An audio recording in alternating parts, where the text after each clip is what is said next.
Out There Media Group presents Out There Radio, a weekly journey into the world of the occult, conspiracy theories, counterculture, and the bizarre undercurrents of the human psyche. It's Out There with your hosts, Raymond Wiley and Austin Gandy.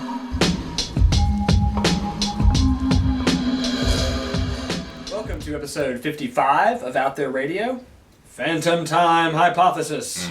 My name is Raymond Wiley. And I'm Austin Gandy. And it's good to be back a mere week after our last podcast. This is our second video blog, so hello to everyone that's watching. I hope we got our shot set up right again. We didn't... It was a bit of a struggle. Yeah, it took a while. We realized that there were, ways to work the tripod that we didn't know anything about. That's because we're professional filmmakers. Anyway, interesting show today, Austin. You know, as always with Out There, we talk about the bizarre undercurrents of the human psyche. And we've got some doozies of undercurrents. Wow, that was really lame. This week for the audience. So, Phantom Time Hypothesis, right? Right. It's staggering in its implications, right? Phantom Time Hypothesis is positing that all of history itself may be a hoax. That's right. That's right. It's like the greatest of all conspiracy theories. And, you know, as a armchair historian, I got my bachelor's degree, at least. It was one. It's a story that's kind of reached out to me and puzzled me because I don't really understand all the aspects of it. But, and we'll get to this at the end of the episode, it's led me down some strange intellectual paths to make some strange discoveries about J.R.R. Tolkien's Middle-earth that we will get to at the end of this episode. Yes. But in the meantime... we gotta warm people up to this one. It's so unbelievable. Yeah, it's true. And how do we warm people up for big stories like this? By talking about other stories for 15 minutes or so. So let's talk about Satanic yoga. Oh my God, Austin. I never knew what my friends, my hippie friends, were delving into when they were going to the yoga studio each week. I mean, you live in Athens, Georgia still, a college town. I lived there a long time. And I would look in the local magazine, the flagpole, and look at what classes were coming up, what meetings were coming up. And I used to count it out each week, and it'd be like 18 yoga studios, 20 yoga studios. And I thought to myself years ago, God, there's probably more yoga adherents in Athens than there are Presbyterians, or whatever. Well, apparently some notable reverends, ministers, and GOP political hopefuls have been thinking the same thing, and they don't like it. Yeah, they're speaking out against the newest in Satan's toolbox to seduce people into his infernal realm. That's right. Hot yoga. Kiss albums weren't enough. D&D, not enough. Yoga, fire, my friend. That's right. So, tell us about E.W. Jackson. So he's a candidate for lieutenant governor in Virginia, right? And he's a pastor. And in 2008, he put out a book called 10 Commandments to an Extraordinary Life. And I gotta admit, this book has got to be a real thriller because we've got a couple pull quotes from it that are just delightful, including, Satan is happy to invade the empty vacuum of your soul and possess it. Austin, how old were you when you allowed Satan to possess the empty vacuum of your soul? Well, my first D&D campaign was probably 12 or 13. Okay. Early. Beelzebub had his claws in me. You start earlier than most yoga adherents. So this guy's lieutenant governor candidate in Virginia. Yeah. So, African American.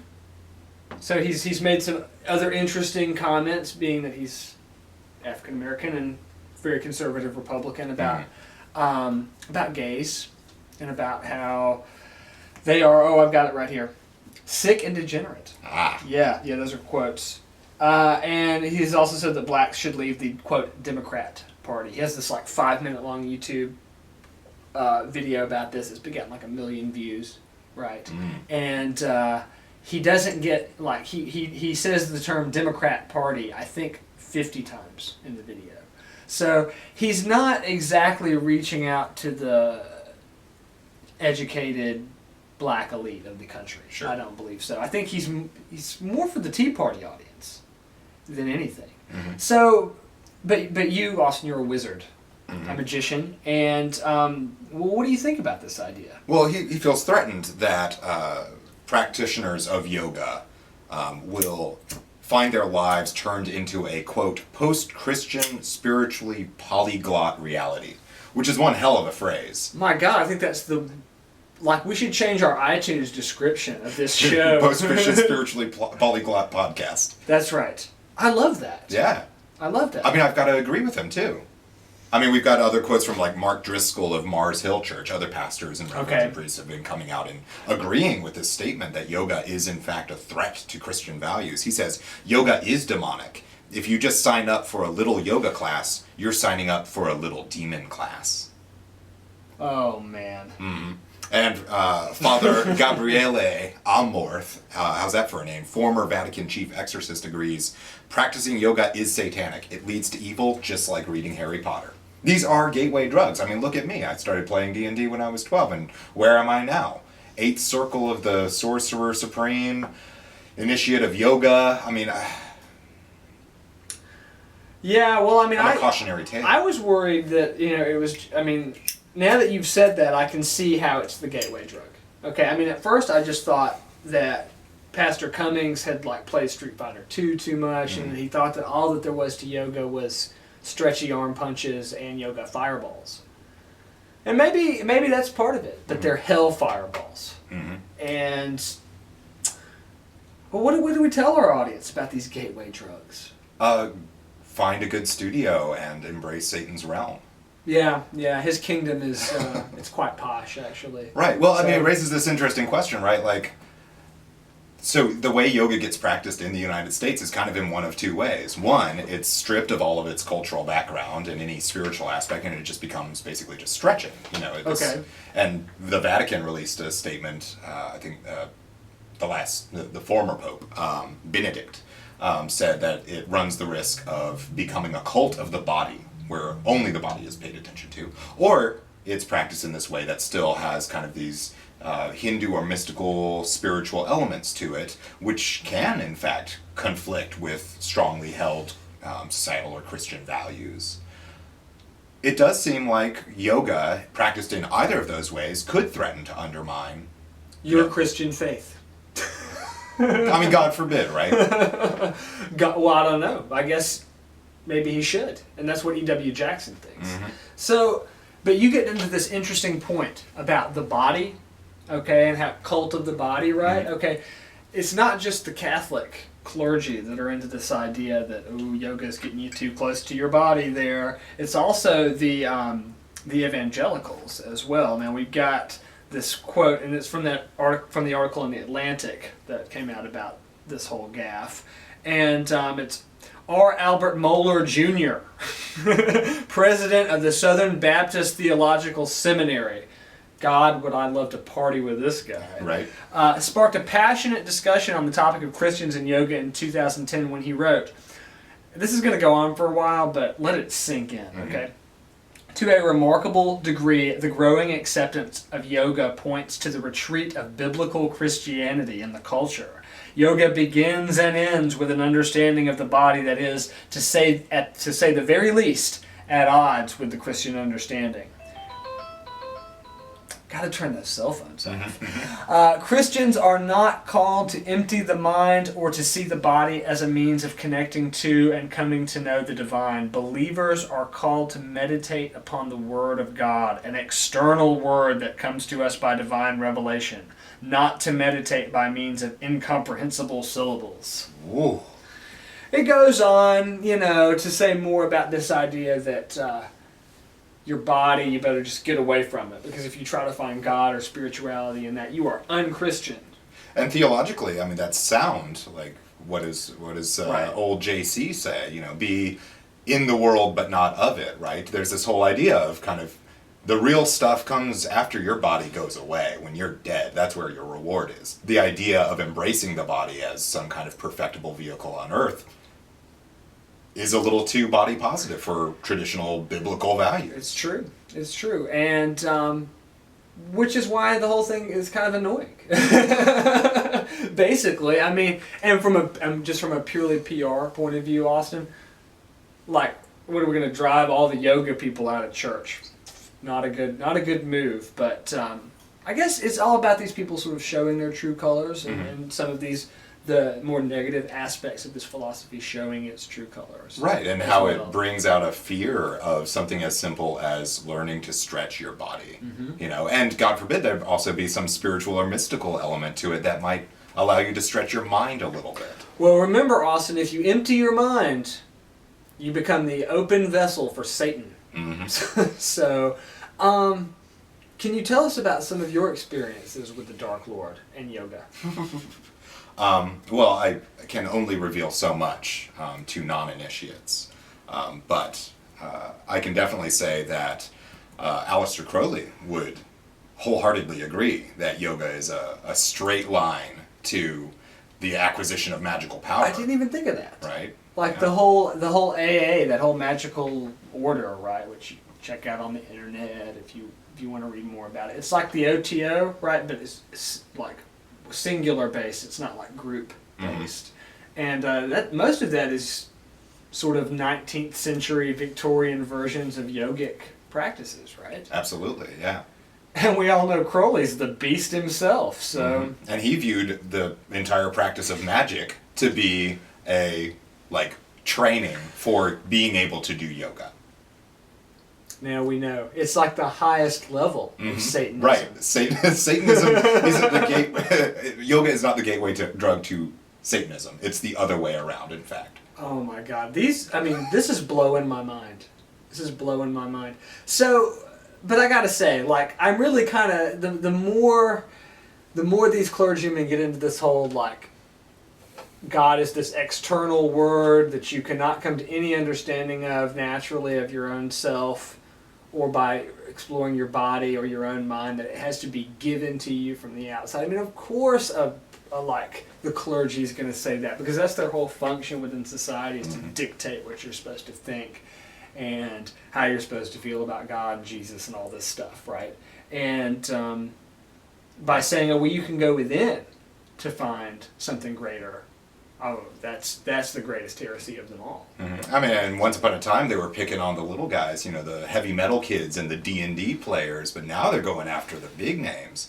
I mean, think about the number of yoga practitioners out there. What are they going to go after next? Frozen yogurt?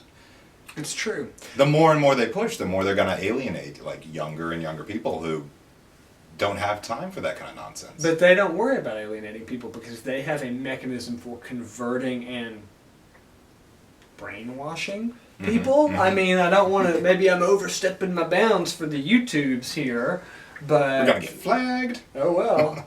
But, I mean, isn't that a big part of it? It's like you want to draw someone into your own, if you're a preacher, you want to draw someone into your own environment so you can start dictating to them everything about their own life. And forget about any other message. I mean, that's the thing. It's like, you made the argument here that yoga, well, it might be kind of this other religious or spiritual path in some ways. You know, Christians make the argument that it's mutually exclusive, whatever. But then if you take the argument and go back to the things we were talking about first, like D&D and Kiss records, like, you can't find it. It's like, oh, well, how does playing D&D get me off my spiritual path again? You know, I guess I was Dark Elf Mage.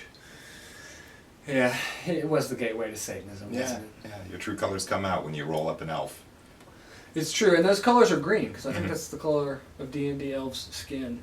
But you know what? Okay, we're not even going to get into D&D elves, Austin, because those aren't the elves that we're looking for in this episode. But anyway, that's for the final segment. Where we're going to be questioning the underpinnings of the most sacred book of them all. That's right. The Tale of Years itself is coming into question. So before we leave, let's give all the Christians out in the audience a little bit of hope. If they still want to wear their see-through yoga pants and get their Pilates on and not have to question their Christian values, there is an alternative called Christian Moves. Oh, damn. I bet it's a blast. Real focus on the family, fun time, I'm sure. Are we going to try it out? I think we should. Let's see if they'll sponsor us. We'll be right back. Episode 55, Phantom Time Hypothesis. Right, ready to blow everyone's mind. That's right. Can you tell I've been watching Space Ghost all week? That's good prep for this You V-blog. gotta pump it up a little bit. So, wish I had power bands. So, I'd maybe zap you. Anyway, Phantom Time Hypothesis, Austin. Perhaps the craziest conspiracy theory we have ever covered on Out There Radio. Certainly one of the most ambitious theories that we've come across. Yes, and one that, I mean, not even I can totally wrap my head around. The more I think about it, the more my brain just kind of turns to mush. Like, everything gets slippery. Yep. It's impossible to contain it in your own mind. Because it questions the very underpinnings of everything we know about the world, all of history. Yep. Now, instead of just building this up forever, we should actually talk about maybe what it is. Right. And it's not new. It goes back historically, a fair ways, and there have been many different interpretations of the timeline, conflicting theories about this thing or that thing happening. But this idea of a new chronology, right? It has its origins back with Nikolai Morozov and Jean Hardouin. Apparently even Isaac Newton tried his hand at looking at, some of these historical records don't really make a lot of sense. There's got to be something up here. This doesn't seem to be the way things actually happened because of mistranscription or various scribes just kind of overhearing something or misreading something or miswriting something. History becomes distorted. Yes. But it isn't until our good friend Anatoly Fomenko, born 1945 and still working, does this become crystallized into not just questioning of the very underpinnings of history, but also the production of an alternate timeline. That's right. And this guy Fomenko has spent much of his career reconstructing the timeline, because apparently everything that we know about history, according to this guy, this is a best-selling author in Russia. Okay, everything we know about history before 1100 AD, complete fiction. All of ancient history is a reflection of events that occurred in the Middle Ages. All of it. What does that mean, Austin? I don't even know. I mean, so I take it that, and I read a little bit about Fomenko, a little bit about the new chronology, and the idea is that the things that we read about in history that may have happened, or that we think happened in ancient times, didn't happen in ancient times. They happened in the Middle Ages, and the names and costumes were changed. Right. Basically, to protect, I don't even know who. So this idea of phantom time, right? He talks about phantom reflections of different historical events. And something will happen. A king will come to power, and a war will be fought, and a story will be told, and then it's told again and again, but because of confusion or intentional fabrication, this one event becomes multiple events and can become stretched out to fill all of ancient history, it turns out. So, what's his one key figure in this is Jesus. Right. Right. He's got this whole retelling of, it's sort of like Byzantine Jesus. Can you shed any light on this? What is Right. that? So this idea doesn't, people who are familiar with Joseph Campbell or Jung might be familiar with this idea of archetypes as kind of an idea. But this individual, Mr. Fomenko, takes it very literally, that Jesus is a composite historical figure who is composed of, including and the Emperor Andronicus Komnenos, who was apparently 1585, I think. Okay. So he's a late Byzantine emperor. Byzantine emperor. Okay, yeah. It also combines stories that are ascribed to Elisha, Pope Gregory VII, Saint Basil of Caesarea, and Emperor Jingzong. Also Euclides, Bacchus, and Dionysius are all these various figures. Well, for Fomenko, they are one figure. This is one historical person who was an emperor and tried to pass a bunch of reforms and was largely unsuccessful in them, and then was crucified just outside of Troy. Troy. Right. Which is also Rome. Which is also Jerusalem. Okay, so not only do people get overlapped on top of each other, places as well. Yeah, I mean, wrap your brain around concepts like this. The Trojan War and the Crusades are the same event. Okay. I'm wrapping my head. Now, this guy has sold millions of copies of this, from what I've read. Right, and in the 80s he started publishing in like peer-reviewed journals, right? And he didn't get a very warm reception from the historical community. He's a mathematician by trade, that's his training. But he started looking at the timeline and publishing this alternate theory. And when that didn't really go much of anywhere in the scientific community, he moved into publishing his own books. And he published, like an 8-volume thing called History, Fact or Fiction? Apparently fiction. Yeah. Oh, I'm sorry, it's History, Science, or Fiction. Okay. Is what it's called. Fair.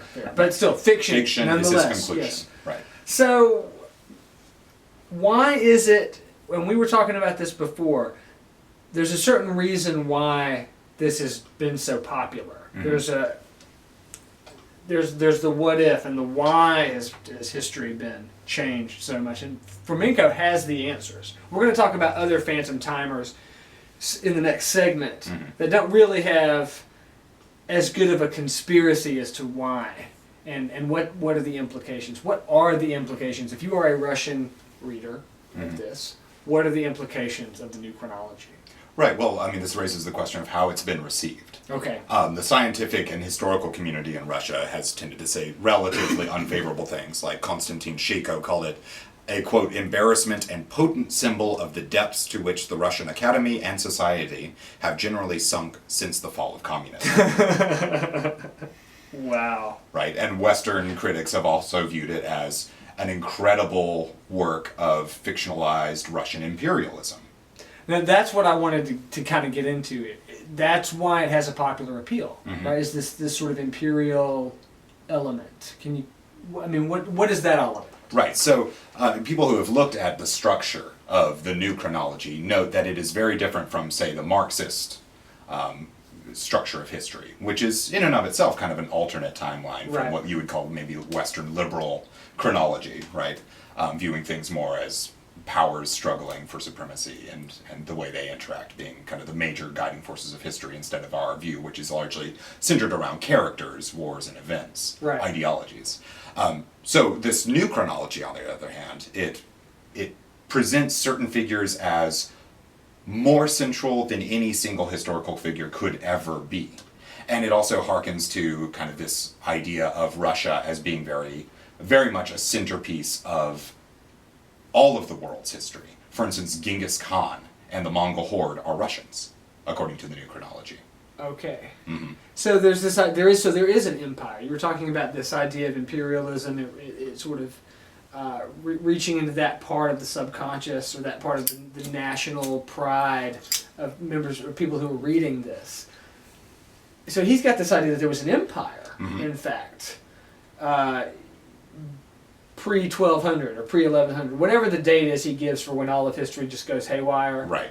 There's a big Russian empire sitting right there before that, and their history has been lost. Right, and concealed by these German scholars who came in and fabricated all of Russian history to serve the Romanovs, who were these upstart, this upstart family who took power and tsardom, and everything that we think we know about Russian history, including Ivan the Terrible, right, are just complete concoctions. They're combinations of various other historical events. So it has racial overtones. It's not just everything we know about. It's not just saying what we know about the history of the Russians. It's the history of the Slavic peoples in general, and bring this sort of sense of pride into it. But at what cost? All of We're history. just going to mix up all of history to kind of give ourselves a more central place in that. Right. And since he first started his new chronology, many people have kind of asked questions like, well, what about these artifacts? What about the ancient Greek sculpture and art? And he has an answer for just about everything. For instance, the sculptures of ancient Greece are all fabrications by Renaissance artists because, the Greeks didn't have the ability to sculpt something so nice. It wasn't until like the 17th century that we had the ability to sculpt. And what does that do to your concept of ancient history at all? Like, what about cuneiform tablets? Were all of those fabrications? Jesuit fabrications.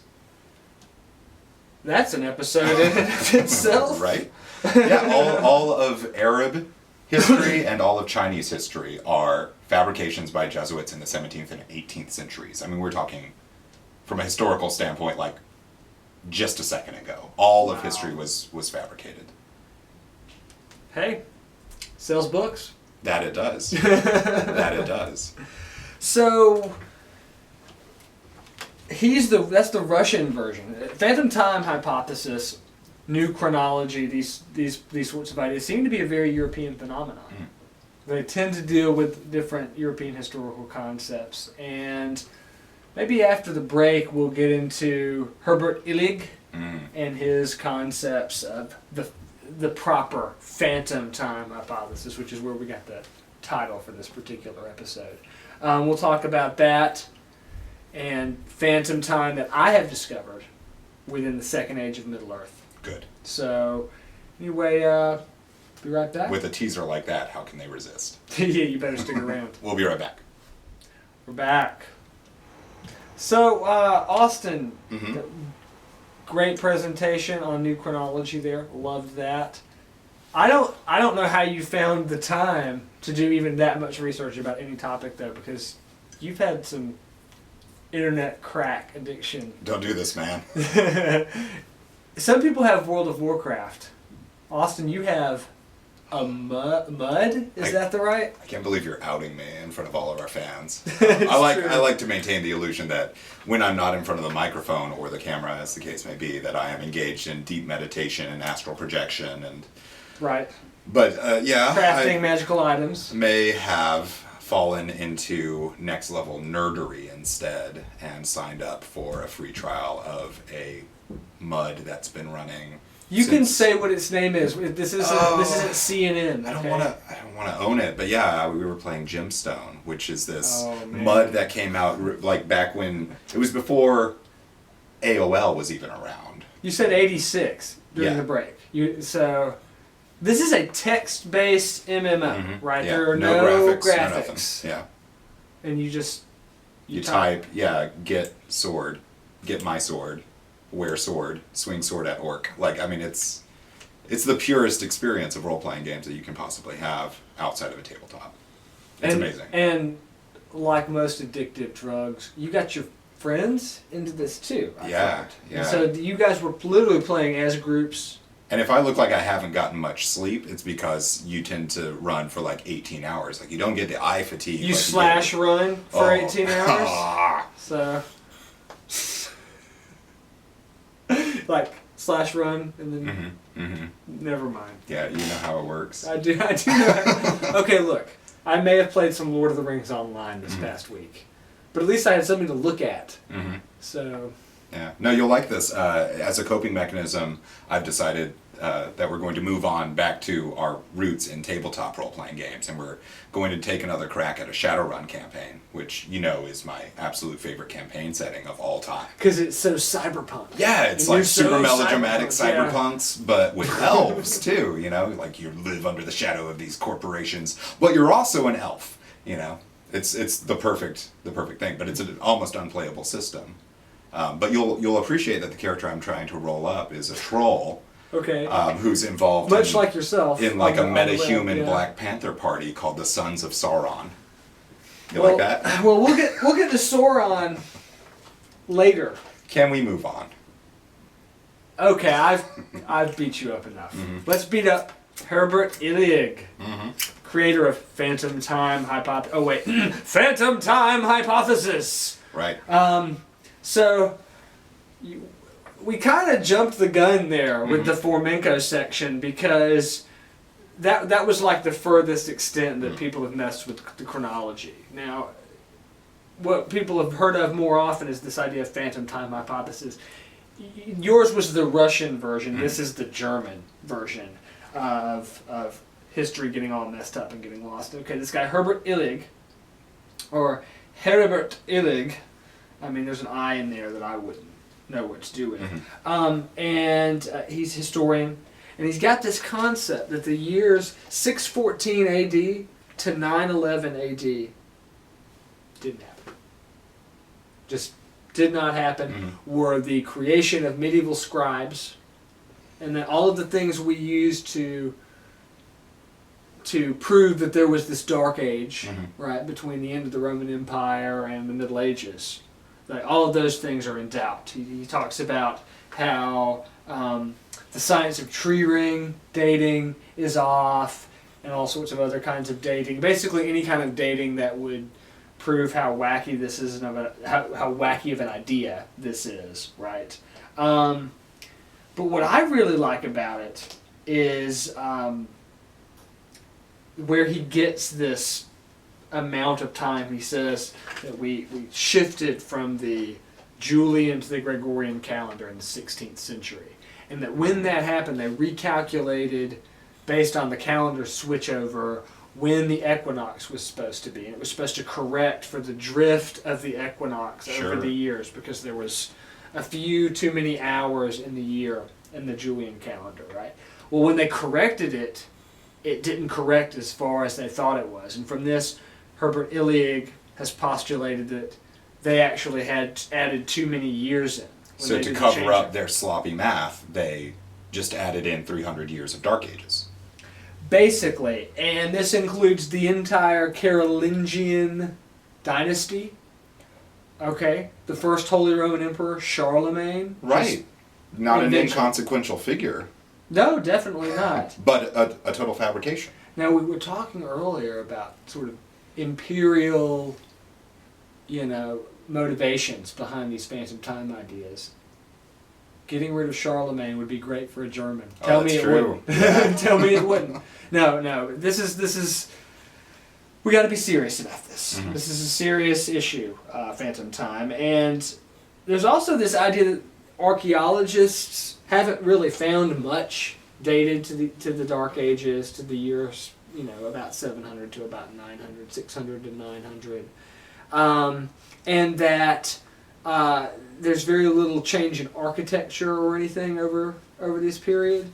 But the big thing about this is why would they do this? A simple error in your math on your changeover in the calendar system would not explain inventing Charlemagne. Sure. Right? And here are two hypotheses that have been put forward about this. Hypothesis 1. Okay. Lay it on me. Otto III, who I believe was the Holy Roman Emperor, didn't live accidentally around the year 1000 AD. He himself had defined this date. Good. He wanted to reign in this year because this suited his understanding of Christian millenarianism. Okay, so he believed that he would have 1,000 years of prosperity or whatever. He would be the king of the millennium, exactly. Mm-hmm. Yes, you got it. He wanted to reign in this year because this suited his understanding of Christian millenarianism. He defined this date with the help of his famous and well-versed friend Gerbert de Aurillac, later Pope Sylvester II. So powerful guys here. Mm-hmm. In reality, they lived approximately 700 years after the birth of Jesus Christ, but never until then had the years been reckoned after Christ. Perhaps unaware of their error and without intending to falsify, they defined one special year as 1000 AD. Consequentially, chroniclers had to invent 300 years of history later on. To fill up the empty pockets, what a great occasion for kings and dynasties, and thus we get Charlemagne. And you can design the planned future as a construct of the past. And this apparently happened. Otto III constructed Charlemagne as the model hero he wanted himself to be. I see. Supposedly he sketched Charlemagne's history only a bit, or it wasn't even but the generations after him who lined out the whole story, right? Especially the clergy hoped to get advantage in its confrontation with the emperor, which had started in the 11th century. Okay. That's one. Hypothesis 1, Otto III. Declares that it's 1000 for his own imperial gain.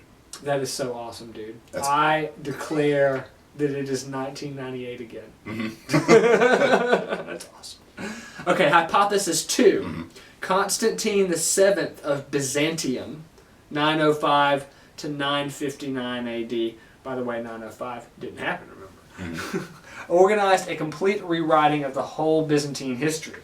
The famous German Byzantinist Peter Schreier has demonstrated how official historiography interprets this process. Beginning in the year 835 AD, monks rewrote piece by piece all the texts which had been written by the ancient Greeks in new forms of writings, hence called minuscula, which is the little writing, right? Schreiner postulates that each text was produced only once and the originals were destroyed. This means that all existing texts of the then leading culture nation had been changed or rewritten completely in new script in the lifetime of 2 generations or even faster, and have been well invented, we suppose. You have to pardon me, man, like... That's a mouthful. This is all translated from German, and so some of it doesn't read quite right. But okay, so these are our 2 big Illuminati figureheads, right? Otto III and Constantine VII. What are these guys up to? Reinventing history. But imagine it though, Austin. Okay, now this is where we get into the implications of this, right? Because this is where this conversation is going. What if someone did come along and just within 2 or 3 generations completely rewrite everything we knew about history and just set it up? Like, how would you know? Yeah, I mean, they say that he who controls the past controls the future, right? I mean, Frank Herbert's Dune has characters going around the galaxy setting up missionaria protectivas, where the Bene Gesserit will create a prophecy among some local people, like they did with the Fremen, that say, one day a Messiah will come. And it's used by the Bene Gesserit as a escape hatch, right? Like, if they're in trouble on this planet, they just step in as the messianic figure. This is doing that on an even greater scale, right? You're just saying... And you don't even need the actor to play the messianic figure. You can just turn around and create him. Yeah. I mean, the Russian phantom time hypothesis also has this idea about kind of flipping things in a historical progression and setting up kind of a prophecies after the fact. For instance, well, he says that Christianity came first, right, and then Judaism. Yeah, right? Fomenko states that the events that gave rise to Christianity occur in 1152 to 1185. And then the Old Testament is a telling of events that occur in the 14th and 16th centuries. And then that's how you write in these prophetic figures that prefigure Christ. Okay. Well, because Christ already existed. You know what he's going to do. It's so easy. Oh my God. So let's throw out all of these speculations and just hang on to the kernel of this idea, which is what if right now someone came along and said, it's going to rewrite all of history. Mm-hmm. Like, could it be accomplished? Maybe not in the current age. I think we've gotten better at it. But anytime, maybe before the printing press, could it have been done? Absolutely. I mean, historically speaking, we've got so many kind of literary bottlenecks, right? Where there's only one small class of people who even know how to read and write. Okay, and they're the ones that are, transcribing everything that's come before and preserving it. And, they bring up some interesting problems with the historical record. Like, it is really hard to date things without referring to another text. You wind up with kind of this web of historical documents that kind of mutually reinforce each other. But if you start to question the authenticity of even one of those, then you get into this really weird, murky territory where maybe it's all just a fabrication. It becomes an epistemological malaise. That's like $1 worth of words right there. But yeah, you're right. And as a person who studied history for a long time, that's what really messed with my head as we prepared for this episode, which was like, well, what does this mean? What's the implication of this and this? And it becomes this like domino effect or house of cards effect. And if you start pulling out key elements, then everything can kind of start toppling down. But here's the thing, man, is like, in the end, humans only live so long. You have no memory of what happened before you. Shit, dog, I don't remember what happened on Monday. Right, exactly. Right, exactly. So, I mean, I'm not into revisionist history, but this is pretty fun, at least to play with. No, it raises some really troubling questions, too. I mean, like, setting aside some of these... Well, how do you know anything? Austin, how do you know anything? Because somebody else told you. Right, and you have some criteria by which you say this source is trustworthy or not. Right. But at the end of the day, you might be deceived. This is a basic epistemological problem. Is everything it refers to some other data point, and that data point refers back and back and back and back, and you've got an infinite regress. Yes. But I mean, some of these things are actually true. Like, for instance, the early history of the church is largely a fabrication. Like, there were councils called. Numerous, the Nicene Council, the Council of Trent, the Council of Worms, all of these things that were kind of intentionally creating the history of the church and compressing all of the various documents that came to these councils that were trying to decide, well, what is Christianity going to be? And they looked at all the documents that they had and they said, this one, this one, this one, this one, and not that one, right? So what's to stop Herbert Illig and Fomenko from doing the same thing? Yeah. This one, but not Charlemagne, and not the Mongol hordes, and Russian Empire, hooray. Yeah, I love that this is becoming a theme that we can just come back to again and again in this episode, but what does this imply for the new death metal album of the White Wizard Saruman? We're going to talk about that after the break. We'll be right back. Well, segment 4, baby. We thought we were just going to do 3, but then something happened this week. Mm-hmm. We had to add something to this episode because I made a discovery, Austin.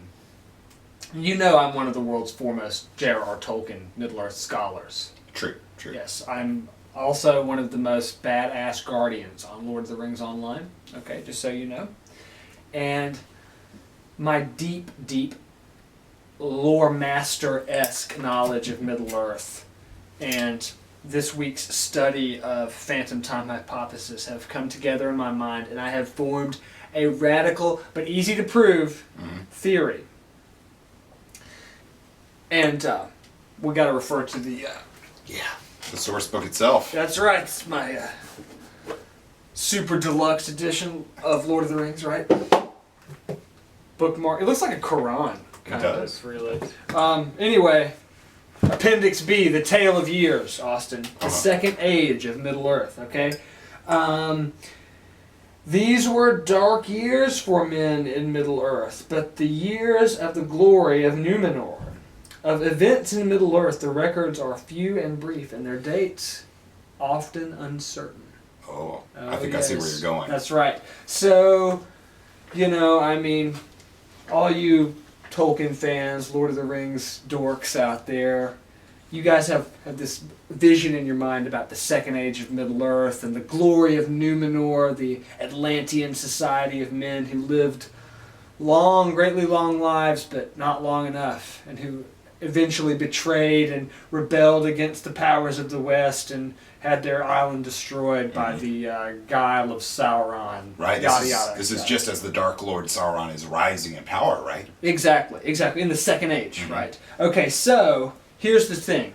You've got 3,500 years here in the Second Age, and it's like a page and a half in the book. I mean, this is the deluxe edition, page and a half, right?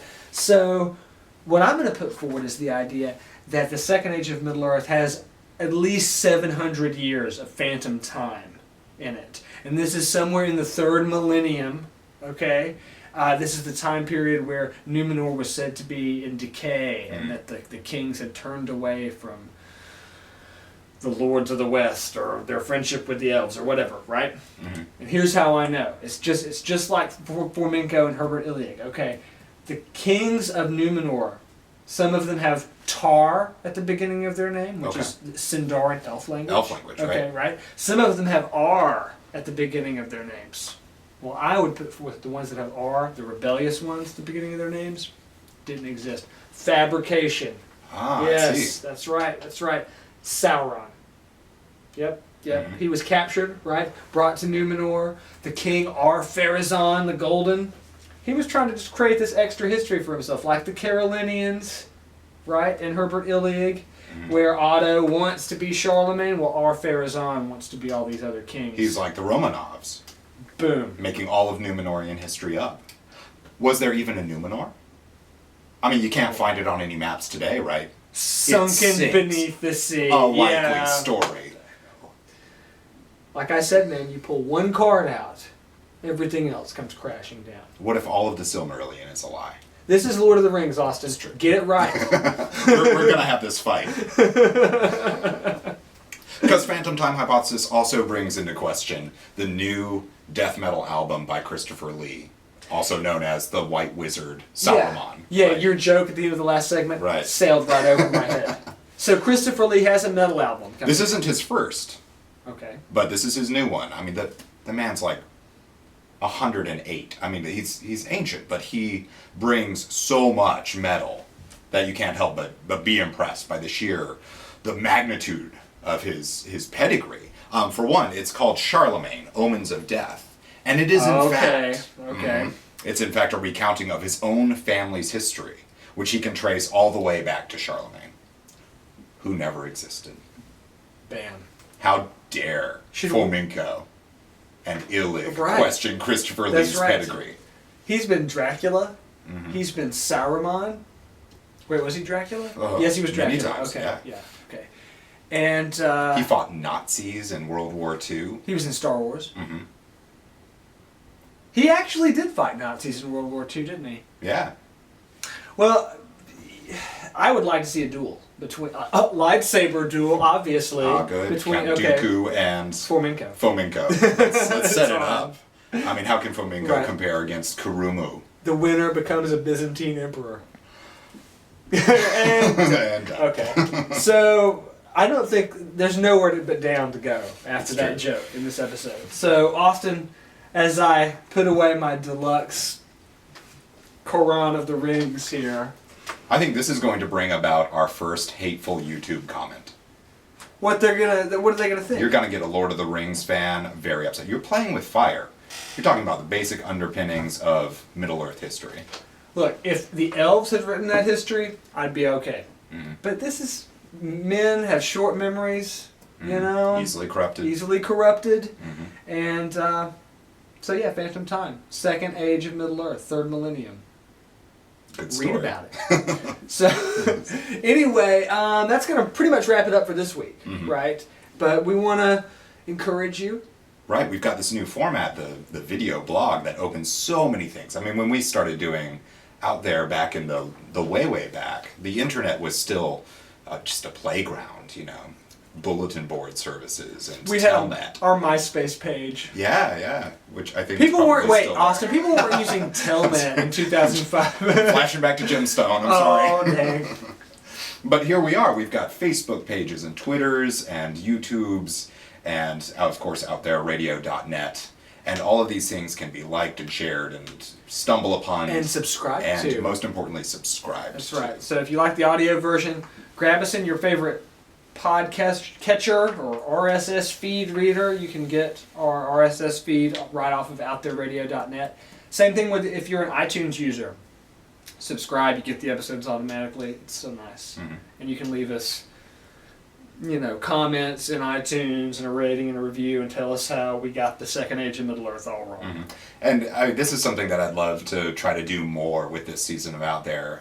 The past couple years have been so great. You know, I had this opportunity for a while there to just kind of travel all around the country, and I met some of the folks that we've met through the show, and it's been a real treasure, like meeting folks out in Berkeley, up in New York, in Colorado, in Seattle, and like hanging out with folks that had listened to the show before and knew who I was, which was just so validating. But they were also just... Pat yourself on the back. Shut up. They were such... I mean, we've met really interesting, really cool folks. We have, and even though we're not traveling as much as we used to be, you can still reach out to us on the internet. We want to interact with you. Yeah, so we'd love to leave interact us a with comment you, yes. if you find something truly insane on one of those other conspiracy sites. Just give us a heads up. We'd love to hear the craziest things that you have found in the conspiracy world. We want to hear about what you're up to and most importantly, what you think of the new episodes and the vlog. Sure, absolutely. Okay, so also if you want to help us out, right, because this is, I mean, obviously $1 million studio here. You know, you can donate to the show, which is you can get on the website, right? It's right there. You can get some of our past premium episodes, of which there's actually only one But it is a very good episode about the structure and rituals of Freemasonry. So you can click on Premium on the website if you want to get to that. And then we got T-shirts. I got a box full of them somewhere over in the next room, I think. So. Because please, for Iluvatar's sake, we need new paint, and Raymond needs a haircut.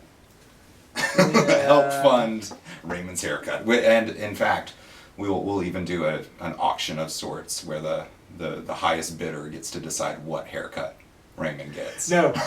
No. We'll figure this out. All right. And we'll see you next week. You have been listening to Out There Radio.